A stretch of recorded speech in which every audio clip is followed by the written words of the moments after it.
Hi. What's your overall assessment?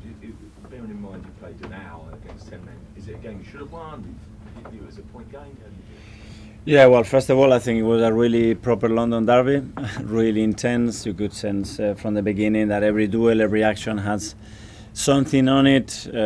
Two teams very willing to win, and not much football. It was a lot of restarts, a lot of free kicks, stops, a lot of yellow cards. So not a lot of fluidity.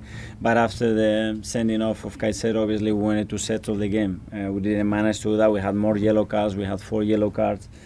Obviously, those players were constantly targeted to try to even the game in terms of numbers. And at halftime, we said, okay, let's pause it now. Let's now get what we have to do, very clear what the intention and how we're going to dominate the game. In the first action, long ball gives a free kick, wide free kick, corner, consider set piece. So then the momentum shifts, and emotionally the team have to react to that.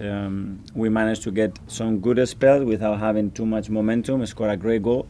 And after that, yeah, we had 2 or 3 big chances, but we lacked certain detail, especially in the manner that we attacked to generate more, and especially as well to avoid certain transitions every time Robert had the ball in his hands.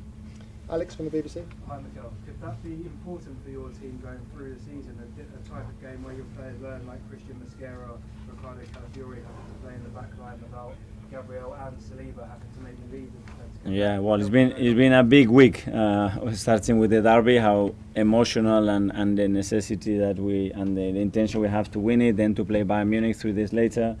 We lost players in those games, and today, for example, we have to play a partnership that we never played before in a really difficult match. The captain is still not here, the 9 is still not here, Kai is still not here. We lost Leo in midweek as well.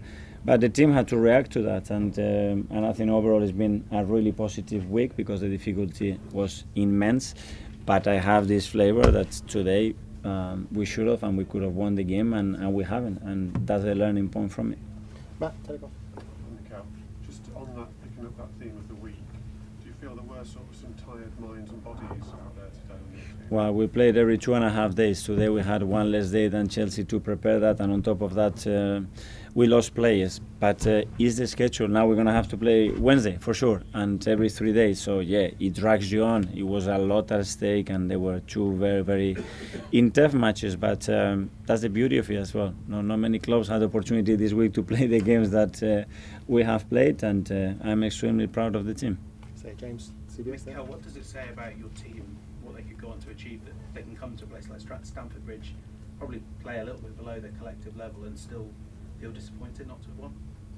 Yeah, that's a good point, and but that's the feeling that we have, and that's the standards that we set to ourselves, and yeah, probably it's because the spirit and the hunger and how much they want it is so incredible that we will overcome everything, because already a lot of things happened, but that's it. What we have to do is prepare very well, and Wednesday try to be better than Brentford. Tom, Football London, in the middle there. Hi. It's been 3 years, 3 months, and 25 days since you've had 2 games where you haven't been able to pick Gabriel or Saliba for a Premier League match. How many days? 3 years, 3 months, 25 days. You've not been able to pick them twice. Yeah. What impact does that have on the way your team plays, and how do you think Piero and Christian did?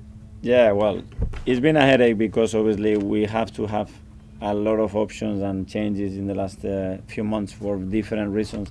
That one is, as you said, and with those numbers that I didn't know, very unexpected, and it happened yesterday. But the beauty of it that you have players so willing to play, so willing to connect with each other, we will build the relationship even better. So today was a great learning match for all of us, and as well give you the assurance that whoever is there is going to perform.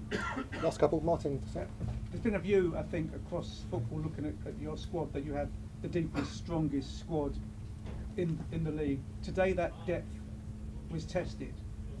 Have you seen anything today to suggest that you haven't got the deepest, strongest squad? Because it looked that your performance intensity was there despite the loss of numbers.